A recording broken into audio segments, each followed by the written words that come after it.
Well, whether it's blonde Brunson or black Brunson, Derek Brunson has had a UFC career that a lot of people would dream about. He's been on this roster more than 10 years, and he's been a perennial contender for most of that time. I can't imagine Derek Brunson even thought it would be this good, because at times it can be a bit clunky with the striking, and he wants to wrestle, but he has made it work for him. This guy does what he does very well, so even though the strikes may come at odd angles, it allows for him to level change and get to that beautiful double leg.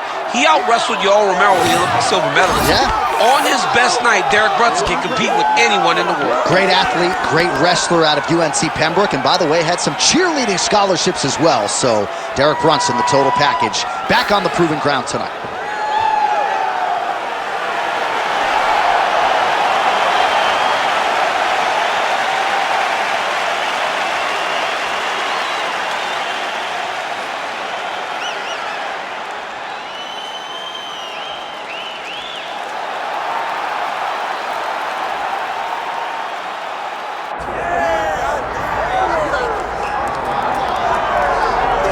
All right, so here he is, one of the more prolific takedown artists in the UFC at present, and when you get some praise from Daniel Cormier when it comes to your offensive takedown game, you know you're doing something right. And we talk about wrestlers and judo players and grapplers, but this guy just combines all of that.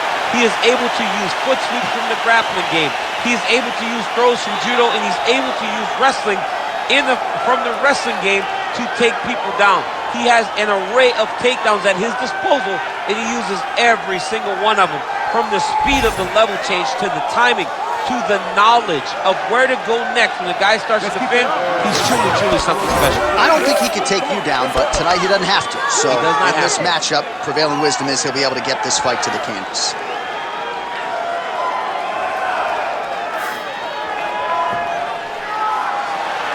Jared Cannonier is ready to go, and that means so are we for our main event.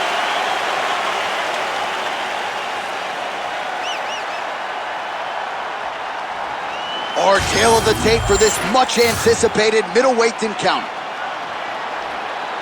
Now for the official introductions, here is Bruce Buffer. Ladies and gentlemen, this is the main event of the evening.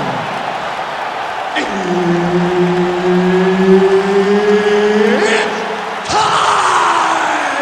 5 rounds in the UFC middleweight division. Introducing first, fighting out of the blue corner, Derek the One Brunson. And now introducing his opponent, fighting out of the red corner, Jared the Killer Gorilla Cannonier. Herbert Dean's in the building. He is the third man in the octagon tonight. All right, so here's Jared Cannonier as we get the early portions of this round underway. Physically, he looks incredible. Looks like he was cut out of a piece of granite, but mentally, you can argue he actually puts in even more work. He has talked to us a lot about meditation and visualization, visualizing everything from the walk to the finish of this fight. This man holds crystals, and DC, maybe if you're lucky, he'll actually let you borrow one of those visualization crystals. You never know.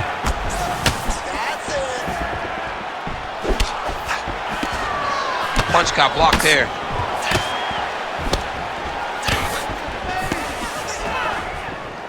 Oh, they're trading huge shots here. We'll see who's the last man standing. Oh, found the target there with a straight right counter.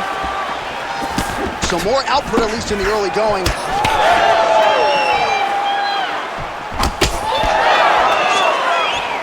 All right, the Killer Gorilla, Jared Cannonier, getting that jab working here pretty early, DC. And a power jab. I mean, everything about Jared Cannonier is power. If you look at him, you can tell that the guy is just insanely powerful.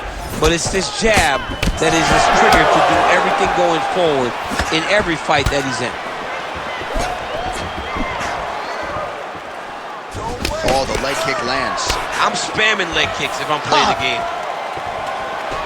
Oh, man, it ain't Dikembe Mutombo, but he is blocking all these shots coming his way. Get that out of here. He sees it coming. You're going to have to mix it up. Shake that finger. Shake that finger. So just over 20 total strikes have landed for the Killer Gorilla, Jared Cannonier.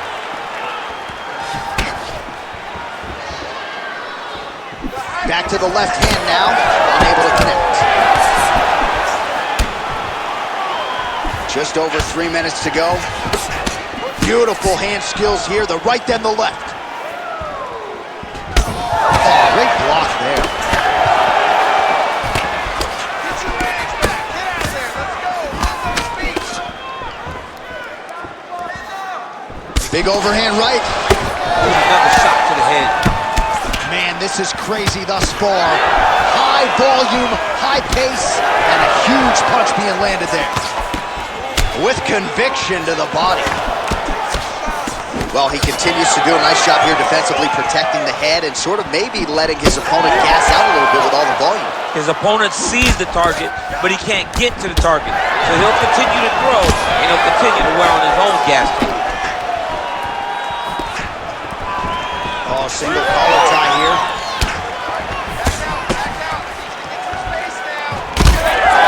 Swelling becoming a real factor right now. Did they inject something into his face, or is he just swollen from the strikes? Swollen from the strikes, man. Guy taking a couple shots. You never know which one is going to start to make you get damaged.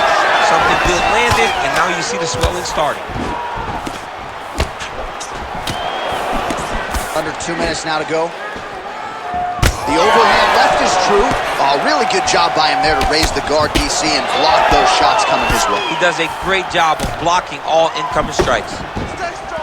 Oh, nice power right lands there from Derek Brunson, longtime staple at Jackson Wink MMA, now training exclusively at his gym in Wilmington, North Carolina, and he's off to a pretty good start here tonight.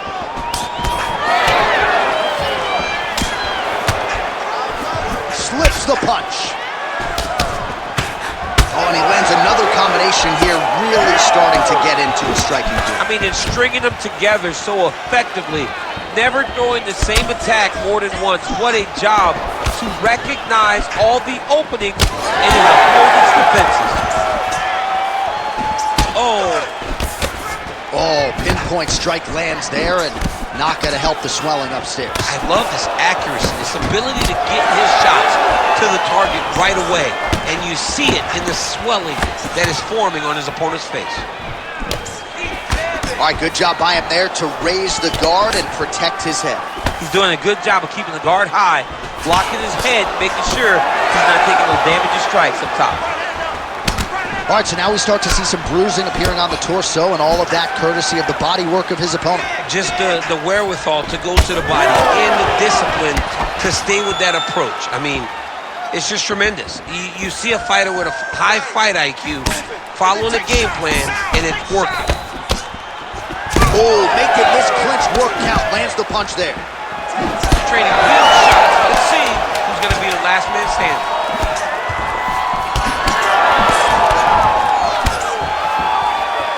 Oh, spinning back fist. Round two next. Stop.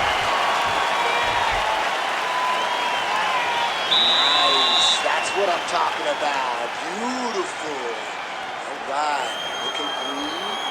Nice. Breathe. Just go out there and keep doing it. All right, no telestrator for DC tonight, but we'll get you some replays. And if you like face punching, that was a good round. Yeah, where's my telestrator, man? I want to draw this action. But yeah, John, you're right. It was the striking. It was the punches that really did allow him to take control of this round.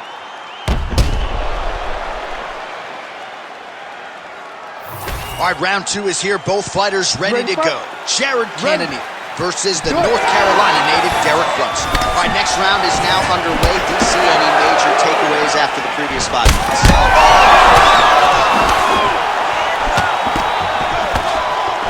Oh, no way, spinning back fist. Well, his opponent seemed to be stunned to a significant extent, but was able to recover, and it's almost like he let him off the hook. Kind of let him off the hook. He needed to really put his foot on the gas to try to find that finish. All right, so the hands are crispy tonight. Not exactly what we thought we would see out of this wrestler, but as a former two-time U.S. Olympian yourself with some hands, you can fall in love with those. He can fall in love with the striking, but he is showing tonight that everything starts with his wrestling. He gives you the level change, which then in turn helps him land in the striking. He looks fantastic. I did not expect him to look this good in the boxing tonight. That punch no good. Well, at this point, hard to blame him for headhunting, right? He has caused some significant swelling upstairs and continues to attack that area. Absolutely. I mean, the guy has done a great job recognizing where he had an advantage, where he has an ability to separate himself from his opponent. He's done exactly that, and it's showing in his opponent's face with all that swelling. Overhand power by Cannonier. He's got to try to get this fight to the ground. Well, perhaps he has a point to prove, perhaps there's a hip injury, but this man's UFC career has been defined by the takedown. He hasn't attempted a single one tonight. He hasn't even attempted it. It's very surprising, and honestly, for a guy that enjoys the wrestling, it's very disappointing. Because to me, it's... Oh!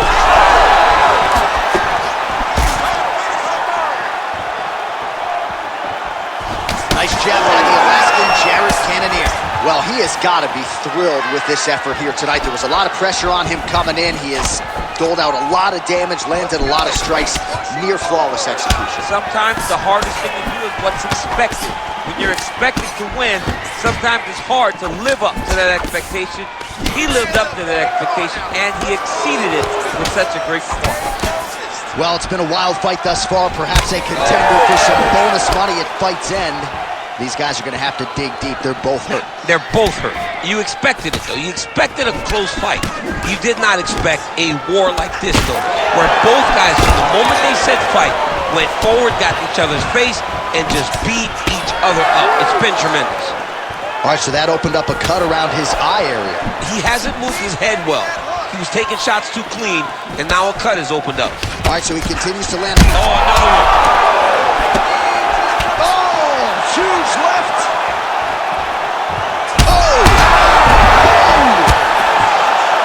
Massive shot land. It's over, John. Nice done. Another knockdown.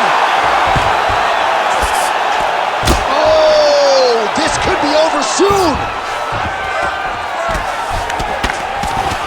Back to his feet. Oh, he's opening up on him now. And we got a fight on our hands.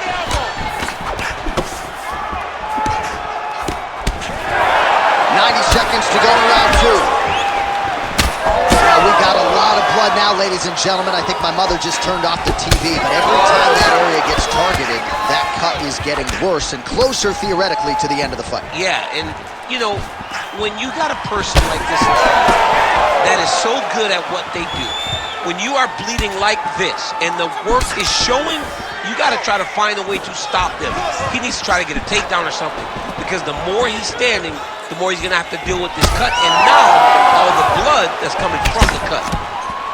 All right, well, he's going to have to go back to the drawing board defensively, but in terms of this fight, he's been totally dominated, and that swelling's getting out of control. Swelling's getting out of control. We can't even tell who's in front of us anymore.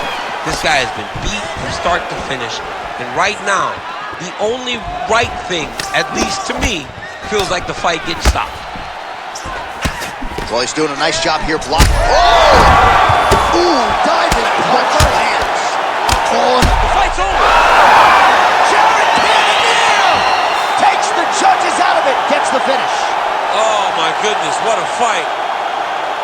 Make the bad man stop. A nice stoppage win for him here tonight, and the other side just couldn't handle the incoming assault. A flurry of punches, most of them upstairs, and when those big shots land repeatedly, the referee has no choice but to step in and call the fight.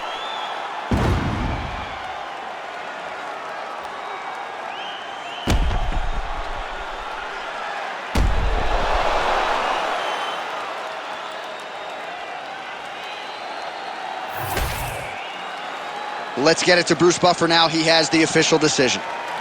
Ladies and gentlemen, referee Herb Dean has called a stop to this contest at 4 minutes, 31 seconds of round number 2. Declaring the winner by TKO, Jared the Killer Gorilla Cannonier. Well, the celebration is on over there in the corner, and nothing subdued about it. They put a lot of time into this training camp and into this performance, and certainly their athlete delivered. It was a result that they desired. They said, I don't care how this match ends, as long as I'm not standing there waiting on the judges. He got his opponent hurt, and he found the follow-up shots that allowed him to get the TKO.